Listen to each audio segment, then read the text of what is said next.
Since we started the program 32 years ago, I've probably performed for more than 1 million children. I would imagine that about tens of thousands have prevented abuse, but just in the Hampton Roads area alone, our program was directly responsible for putting 200 child molesters in prison. I didn't have the tools to protect my child because I just didn't even have the awareness that I should.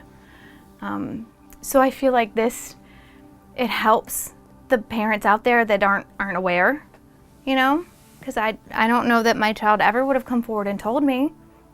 Well, the program is called Simon Says Just Tell.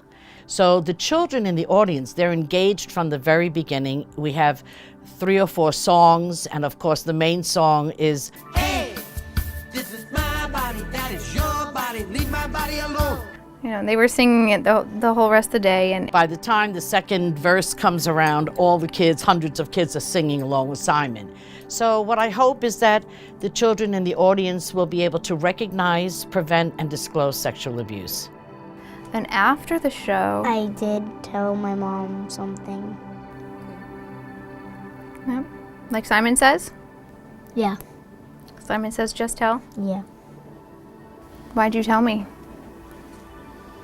Because it was bothering me. Yeah? What gave you the bravery to tell me? The show. The show? Watching the show?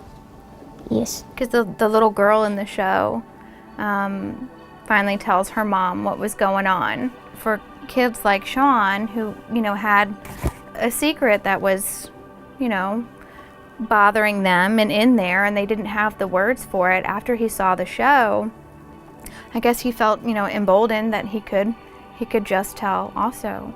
There's a cure for so many diseases, but there's no cure for sexual abuse. And that really hit me, because there is no cure, but there is a solution, and that's education. If you educate children and they know what to do, it's not going to happen to them. And if I only had $1 for every woman who said to me, you know, if only this show had been around when I was a child. I mean, you think your kids will always just come to you, and you tell them that they can tell you anything. But there's a lot. Go ahead. It's wrong sometimes because they don't know, or it happened to them when they were really young, like me. They just don't know what to do. And when they don't know what to do, they just don't tell because they don't know what's going to happen next. Because it's such a confidential issue, we really won't ever know how many kids come forward. But 1 in 4 little girls, 1 in 5 boys will be sexually abused before the age of 18. You know, so, I mean, you sit in a room with a bunch of people, you know that a quarter of them have been sexually abused. So it's about getting the knowledge out Right. in terms of who the perpetrators are.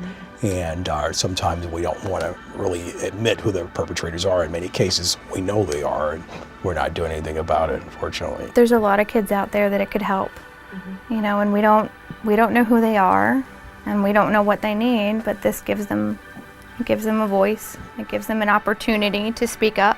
You know, the Tegna Foundation, I can't even begin to tell you how grateful and how important that is, you know, to have the kind of support from the community. We've gotten a Tegna grant once before, and we were able to reach over 800 children with that grant. And with the grant that we're going to be getting now, again, we'll probably reach between 800 and 1,000 children. So I'm really excited about it and very grateful. Because the sooner you know, the sooner you can start healing. So there's a lot of children that out there that are suffering in silence because society doesn't talk about it. Nobody wants to hear about it. Nobody wants to think that it could happen in their home. So it's just not necessary, you know, because it's not their kid. But it wasn't my kid either until it was.